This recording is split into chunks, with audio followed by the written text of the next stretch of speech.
Первый вопрос.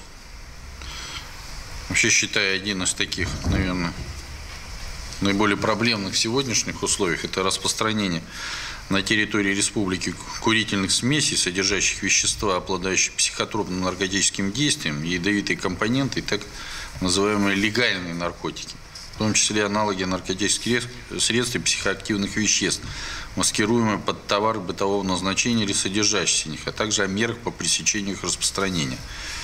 Но я хотел бы слово предоставить Георгию Владимировичу.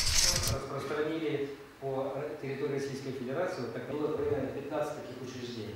Реальные составляющие компонентов, которые указывались на Геннадия Мищенко, подписал постановление номер 23.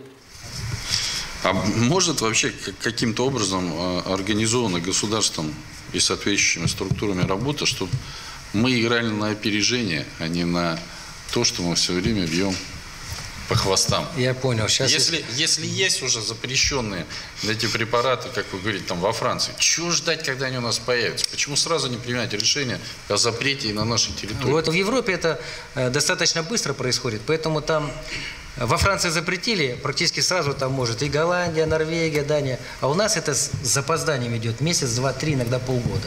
И поэтому вот такие вещества и попадают к нам в том числе. Ну, А продумать, какое вещество придумают, ну, это невозможно. Нет, ну а хорошо, для того, чтобы применить тот же опыт Беларуси, чтобы сразу вот там, если на территории там европейской... Политическое мужество правительства Российской Федерации. А законодательством это где-то...